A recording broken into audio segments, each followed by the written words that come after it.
Graça, paz e misericórdia da parte de nosso Senhor Jesus Cristo. Bem-vindo para você que nos acompanha aqui neste canal para mais uma escola bíblica dominical. Estamos estudando nesse quarto trimestre do ano de 2020, aqui a respeito do livro de Jó, onde nós aprendemos a fragilidade humana e a sabedoria divina.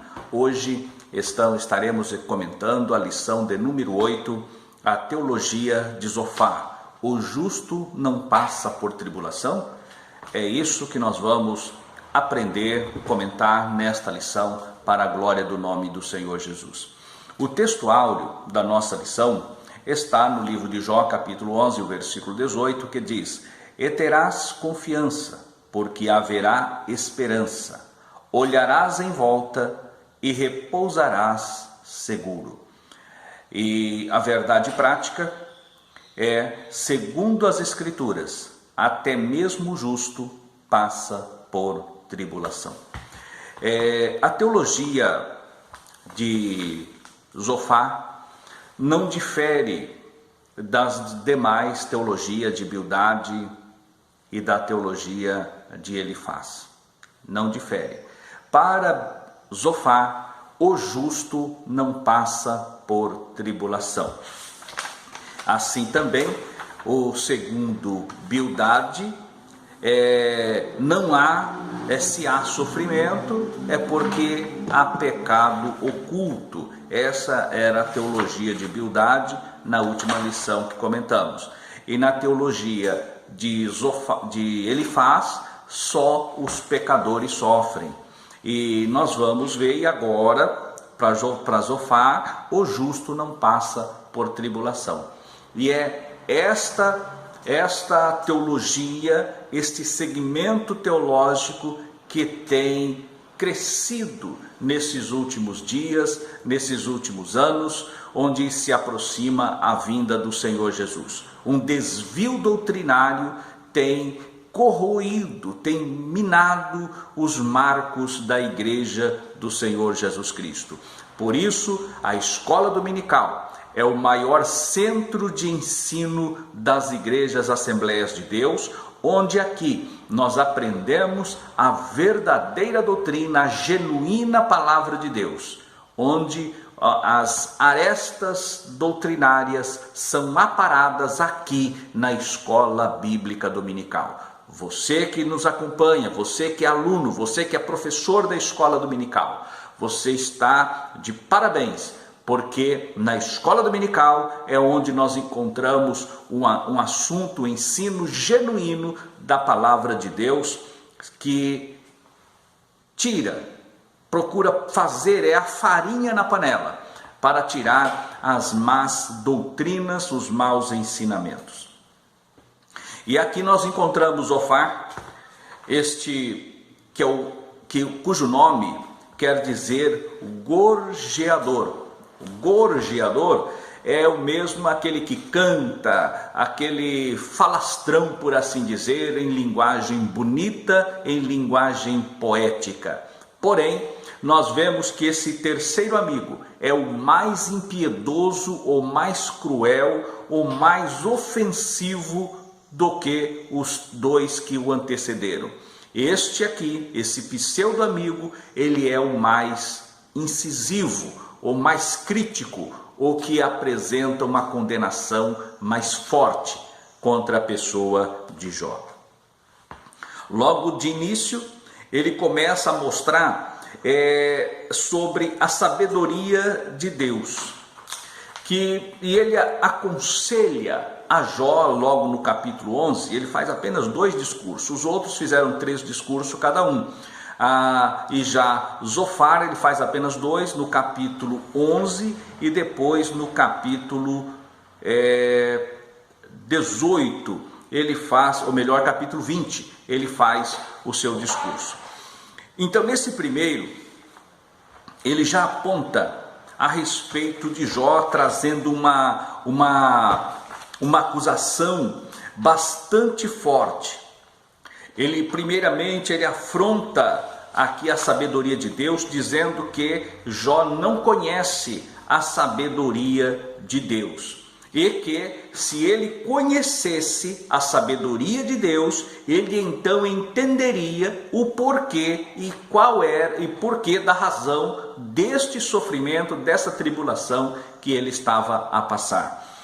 E ele mostra que Deus também não é indiferente, que Deus não é indiferente à ação dos ímpios, né? Não é indiferente. Então ele já começa mostrando esta uma certa realidade para Jó que não condiz com a palavra de Deus, que não retrata a essência da realidade que nós vivemos aqui nesse mundo. Estamos sim sujeitos às tribulações, estamos sujeitos os percalços desta vida, estamos sujeitos. O homem, ele não está imune, ou seja, não é porque só o justo sofre, ou só o pecador sofre, mas todos os homens passam por sofrimento, inclusive o justo passa por sofrimento. Assim, não somente o ímpio, mas também o justo passam por sofrimento. O interessante é que Jó, logo na sequência, no capítulo 12, ele já começa a dar uma resposta para Zofar. Ele diz no versículo 2, do capítulo 12, então eu quero ler aqui, no capítulo 12, ele diz o seguinte: então Jó respondeu: na verdade, vós sois povo, vós sois o povo, e convosco morrerá a sabedoria. Jó ele já dá uma colocação bastante incisiva. É como que tanto Elifaz quanto Bildade e agora Zofar, eles houvessem sequestrado para si a sabedoria divina. Então ele questiona, ele já entra questionando a questão do domínio e do conhecimento da sabedoria, se eram eles então os verdadeiros guardiões da sabedoria. Logo aqui no capítulo 12, Jó já dá aqui uma resposta direta para Zofar na sua colocação. E no capítulo 13 e no versículo 4, nós encontramos aqui uma resposta dura de Jó também. Ele diz o seguinte: vós, porém, besuntais a verdade com mentira, e vós todos sois médicos que não valem nada. Olha a resposta. Jó, que chega uma hora, irmãos, chega uma hora que a pessoa ele está passando aquela angústia, ele está passando aquele sofrimento, aquelas aflições que Jó está passando, que nós sabemos, já estudamos o motivo, a razão, a causa de tudo isso. Aí vem uma questão agora, esse questionamento. Como tem muitos ensinadores dos nossos dias dizendo que o livro de Jó não responde muita coisa, que o livro de Jó nos esconde a resposta de Deus, a compreensão de Deus para as lutas e provações. Meus amados, todo homem nesta terra passa por lutas e provações, inclusive o próprio Cristo quando aqui veio. O mundo é sofrimento, e tudo isso é causa, é consequência do pecado original, quando o homem vive numa situação de pecado. E por isso todos os homens estão sujeitos aos intempéries da vida, às estações que o mundo, nós encontramos, pelo menos aqui no Brasil, nós temos definidas as 4 estações do ano. Então nós vivemos as 4 estações, nós vivemos, até porque o homem, ele não é eterno. A nossa carne não é eterna, ela vai morrer, ela vai perecer e ela vai para a sepultura. E para que a pessoa vá à sepultura, ela simplesmente não assim, morreu, acabou. Não. Ela passa pelas enfermidades, passa pelas adversidades e acidentes acontecem. porque estamos vivendo num mundo sujeito a uma série de coisas. Então Jó, ele começa a mostrar uma realidade que Zofar, até então, ele demonstra não saber, não dominar, não conhecer. Aí nós encontramos, numa resposta forte de Jó, mostrando que não é só por ser ímpio. Mas agora, a colocação de Zofar é muito forte. Ele acusa Jó de problema moral, que Jó precisava passar, que Jó tinha um problema moral.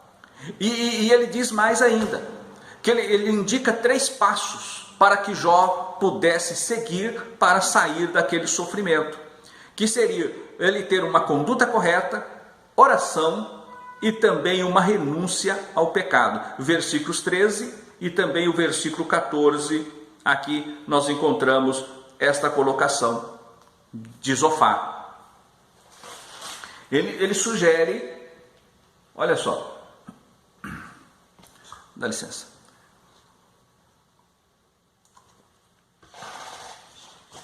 Ele sugere, no versículo 13 do capítulo 11, se dispuseres o coração e estenderes as mãos para Deus, se lançares para longe a iniquidade da tua mão, e não permitires habitar na tua tenda a injustiça, então levantarás o rosto sem mácula e estarás seguro e não temerás.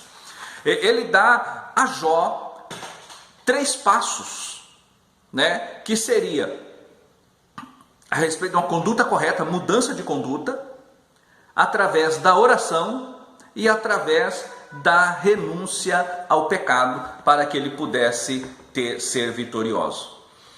E ele sugere ainda que Jó poderia então negociar com Deus, abrir uma negociação com Deus. Porém, essa negociação com Deus era tudo que Satanás queria que Jó fizesse. Era tudo que Satanás queria, era esta o propósito, era esse o querer, era essa a vontade do inimigo, que Jó fizesse, que ele fosse abrir uma negociação com Deus. Porém, Jó não cede a este aconselhamento nefasto. Aí nós encontramos um posicionamento que diz assim, no capítulo 12, melhor dizendo, no capítulo 12, nós vamos ver uma resposta de Jó às colocações de Zofar. E ele dá umas respostas no capítulo 12, no capítulo 13 e no capítulo 14. Jó, então, ele vai 3 capítulos respondendo a Zofar. 3 capítulos respondendo. Zofar fala no capítulo 11, fala as suas acusações. Jó responde no 12, no 13 e também no capítulo 14. Olha só, chega num dado momento que Jó dá uma resposta profunda.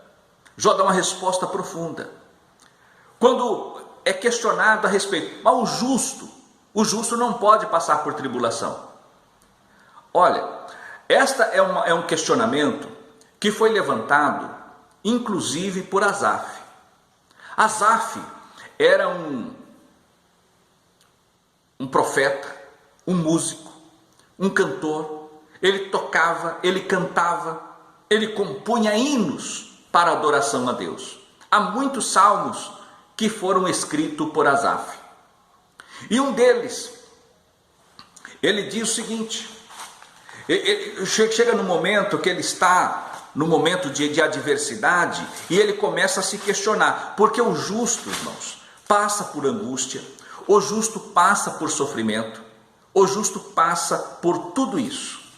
Nós encontramos logo no livro 3 dos Salmos, né, no livro 3, há 5 livros, no livro 3, o primeiro salmo do livro 3 é o Salmo de Asaf. Ele vai ali, o livro 3 é do Salmo 73 até o Salmo 89, né? E o Salmo de Asaf, o Salmo 73, ele abre o terceiro livro dos Salmos. E ali ele começa então a questionar justamente isso, a prosperidade dos ímpios, a prosperidade dos maus. E ele começa a mostrar aqui nesse salmo, ele fala assim, olha só: quanto a mim, porém, quase me resvalaram os pés, pouco faltou para que se desviassem os meus passos. Pois eu invejava os arrogantes ao ver a prosperidade dos perversos. Ele começa a descrever a prosperidade dos maus, e ele vendo a sua situação de sofrimento, a sua situação de tribulação, apesar de estar fazendo tudo para Deus, ele vê agora em contraste com aquele que é perverso e, no entanto, estava sendo prosperado.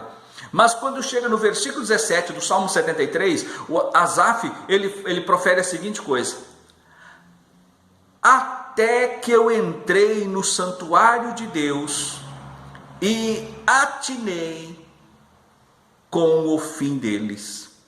Então ele entrou no santuário de Deus, ele mergulhou na presença de Deus, ele entendeu, viu e compreendeu a grandeza de Deus e mostrou qual era o fim dos ímpios e dos maus. É um fim nefasto, não no sofrimento, nem todo. O ímpio, ele sofre nessa vida. Ele passa por angústia, passa por tribulação, sim. Mas muitos deles continuam a prosperar e vão prosperando até que morrem. No entanto, eles não têm esperança depois da morte. Foi isso que Asaf compreendeu. E Asaf, então, ele compreende essas coisas. Tu certamente os pões em lugares escorregadios e os fazes cair na destruição. Então ele olha, ele começa então a exaltar ao Senhor aqui no Salmo 73, mostrando que o justo passa sim por tribulação. A diferença não está nesta vida, está na vida futura. Eis a diferença que esses homens aqui, tanto Elifaz, Bildade e Zofar, a exemplo dos dois primeiros, não compreenderam, não compreendiam, e somente lá no capítulo 42 é que nós vamos ver o que Deus então se apresenta, não para os três. Deus se apresenta para o mais velho deles, que foi o primeiro que falou. Apresenta-se para Elifaz e reprova a atitude de Elifaz, reprova a atitude de Bildade, a atitude de Zofar, as palavras que cada um falaram, e exalta Jó diante dos ouvidos de Elifaz. Porque agora, quando Elifaz vá procurar os seus amigos para que volte, para que Jó ore por eles iam crer, porque Elifaz era então tido como o mais sábios daquele grupo, o mais idoso e o mais sábio dentre aqueles pseudos amigos, né, que foram ali para tentar consolar Jó, e ao invés de consolarem, afrontaram ao patriarca. Assim nós encontramos, mas a tribulação, e muitas vezes as pessoas perguntam e questionam, pastor, mas e por que o justo, a gente procura fazer tudo certo, e por que sofremos? E a gente vê aquela pessoa que não tem compromisso com a palavra, despreza a palavra, leva uma vida de todo jeito, e no entanto está prosperando. O fim não é nesta vida, o fim é a eternidade. O fim é a eternidade, e não aqui. Aqui é apenas o meio, o fim é na eternidade. Aí está a grande diferença: sofrer com Cristo ou sem Cristo. Mas vamos estar sofrendo mais com Cristo.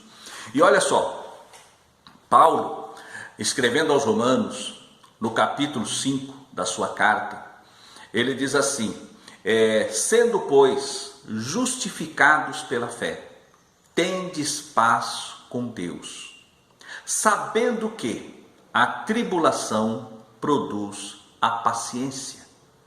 a paciência, a experiência, e a experiência, a esperança, e a esperança não traz confusão, porquanto o amor de Deus está derramado em nossos corações. Aleluia. Louvado, engrandecido é o nome do Senhor. A tribulação é uma forma, é um mecanismo que Deus permite que passemos por ela, para que através dela nós tenhamos experiências com Deus, experiências profundas, experiências eternas, porque estas experiências nos conduzirão, essas experiências nos conduzirão seguramente às mansões celestiais. Porque nesta vida nós vamos ter a convicção do Deus a quem servimos, que Ele cuida, e através disso nós somos forjados, nós somos moldados. As impurezas, aquilo que porventura Deus queira tirar do nosso meio, do nosso coração, o Senhor tira através das próprias tribulações. A tribulação, na verdade, existem algumas provas que nós procuramos, é verdade. Existem provas que nós escolhemos, nós temos o livre-arbítrio e por isso escolhemos errado. Mas existem provas que Deus permite que ela nos alcance. Existem tribulações que Deus permite que ela chegue a nós. E é nessas tribulações que nós vamos aprender a confiar no Senhor nosso Deus.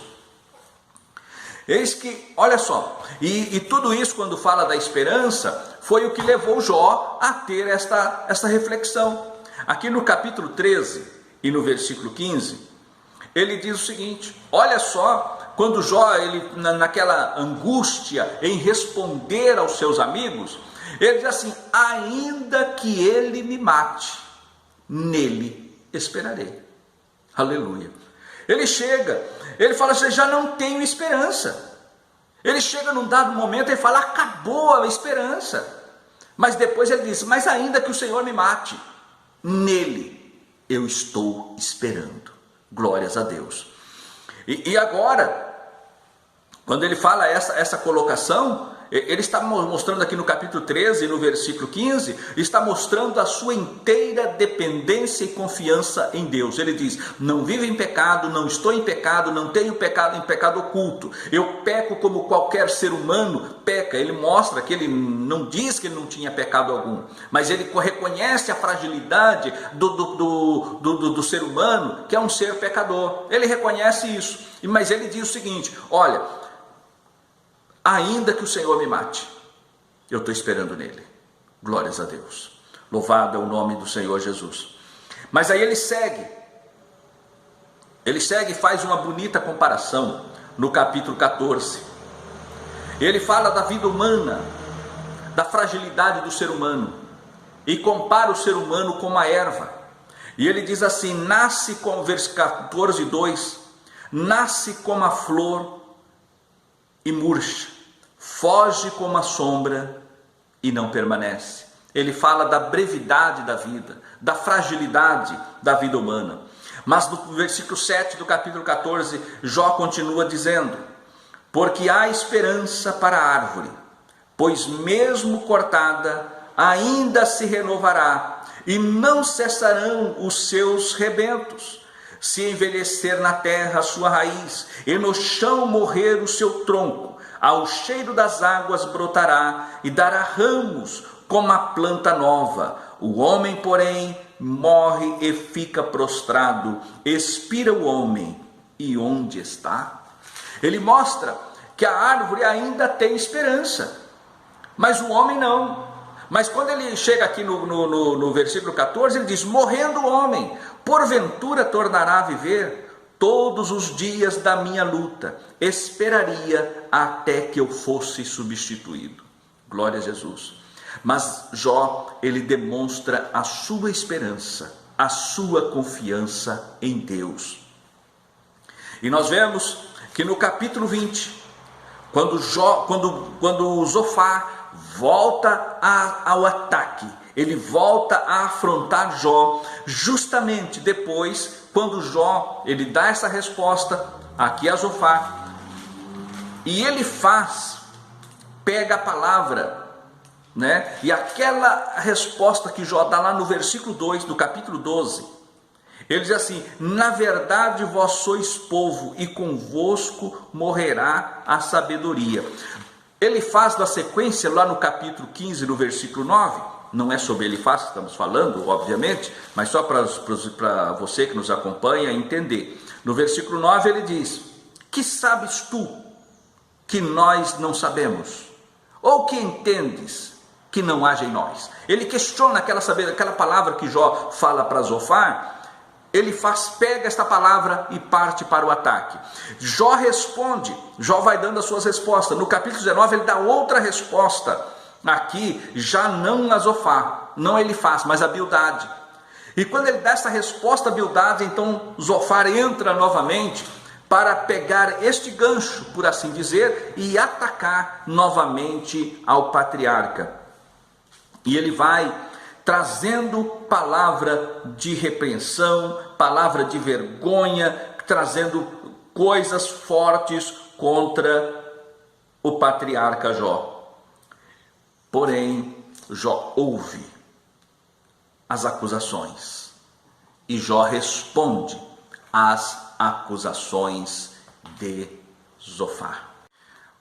Aqui, nesse último discurso de Zofar, ele insiste contra Jó, dizendo que Deus pune os ímpios, né? Essa questão das tribulações.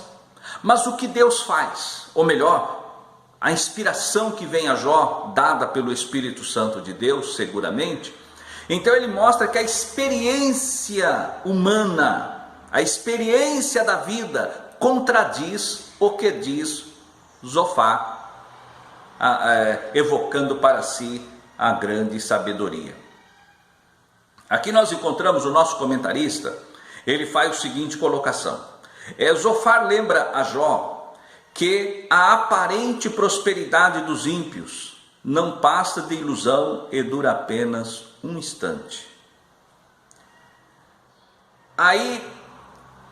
E ele compara ainda, só que Deus, olha só, nos versículos 12 até o 14 desse mesmo capítulo, são usados por Zofar para comparar o deleite do ímpio a uma comida envenenada.